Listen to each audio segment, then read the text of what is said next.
बढ़ते आगे, नामांकन प्रक्रिया पूरी होने के बाद अब बीजेपी का फोकस संकल्प पत्र पर है, जिसे लेकर पार्टी ने संकल्प पत्र तैयार करने के अभियान को लेकर कमर कस ली है। पार्टी जनता के बीच जाकर सुझाव मांगेगी, जिसके आधार पर संकल्प पत्र तैयार किया जाएगा और उसके बाद जनता के मुद्दों को लेकर इसे जारी किया जाएगा। इसके लिए गांव-गांव, शहर-शहर विजय संकल्प यात्रा के जरिए जाया जाएगा। खबर पर ज्यादा जानकारी के साथ हमारे सहयोगी अजय पांडे लगातार हमारे साथ बने हुए हैं। अजय, क्या कुछ निकलकर सामने आ रहा है? संकल्प पत्र को लेकर अब भारतीय जनता पार्टी की सक्रियता यहां पर देखने को मिल रही है, एक अभियान भी यहां पर चलाने की तैयारी की जा रही है। देखिए, सबसे बड़ी बात यह है कि चूंकि अपने संकल्प पत्र को बीजेपी जनता के माध्यम से बनाना चाहती है और जनता से तमाम सुझाव भी लिए गए हैं। पहले विभिन्न यात्राओं के जरिए बीजेपी के जो नेता हैं वो जनता के बीच पहुंचते रहे। एलईडी स्क्रीन लगाई गई थी, वहां पर प्रदेश सरकार और केंद्र सरकार की तमाम योजनाओं का जिक्र किया गया था। वहां लोगों को बताया गया कि उत्तराखंड में विकास को लेकर के बीजेपी सरकार किस तरह से काम कर रही है, कैसे उत्तराखंड को आगे बढ़ाया जा रहा है।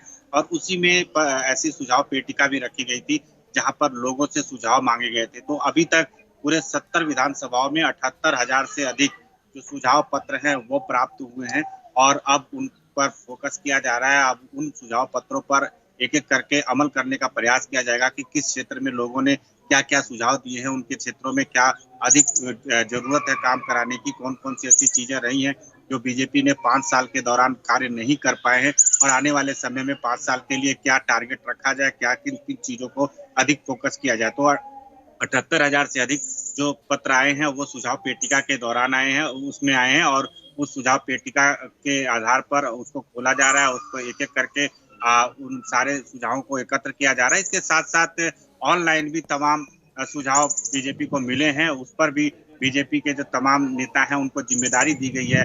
चूंकि जो दृष्टि पत्र तैयार कर रहे हैं, जो ये इसको तैयार कर रहे हैं चुनाव घोषणा पत्र को, तो उन सारे लोगों को जो जिम्मेदारी है वो सारे लोग एक एक करके लोगों के सुझाव पर अमल कैसे करेंगे और कौन कौन सी ऐसी चीजें जिस पर विशेष तौर पर फोकस किया जाए, तो उस पर अब चर्चा की जाएगी और जल्द ही बीजेपी अपना जो चुनावी घोषणा पत्र है वो जनता के बीच रखेगी। क्योंकि बीजेपी की ओर से ये कहा गया है कि जनता के द्वारा ही, उनसे सुझावों के द्वारा ही ये तैयार किया जाएगा पत्र और उसको अब जनता के बीच रखा जाएगा। तो अब आने वाले 2-3-4 दिनों के अंदर इतना क्लियर है कि बीजेपी अपना ये चुनाव घोषणा पत्र लोगों के बीच में पेश कर देगी और ये बताएगी कि कैसे उत्तराखंड के विकास को आगे बढ़ाना है। पिछले 5 साल के दौरान जो कार्य किए गए हैं उन कार्यों में कौन कौन से ऐसे मुद्दे रहे, कौन कौन से ऐसे विषय रहे जिस पर फोकस नहीं बीजेपी कर पाई और अगर किया है तो उसको अमली जामा पहनाने में तमाम दिक्कतें आई, वो पूरा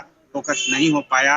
तो अब 5 साल का एक बार फिर से मौका अगर मिलेगा तो बीजेपी अपने 5 साल का जो कार्य रहेगा वो आगे क्या करना चाहती है बीजेपी वो जनता के बीच रखेगी। तो ये चुनाव घोषणा पत्र को लेकर के अब पूरी तरह से फोकस बीजेपी का है, चूंकि अभी नेताओं की ओर से नामांकन दर्ज करा दिए गए हैं और अब जो बाकी का जो समय बचा हुआ है अब वो जनता के बीच बताएंगे जाकर के कि वो आगे 5 साल के लिए जनता के सामने क्या समय रखना चाहते हैं, क्या चीजें रखना चाहते हैं और विकास की गति को कैसे आगे बढ़ाएंगे। जी चलिए अजय, बने रहिए हमारे साथ, आगे भी आपसे हम जानकारी लेंगे। खबरों के निष्पक्ष विश्लेषण के लिए सब्सक्राइब करें जनतंत्र TV and press the bell icon. Never miss any update.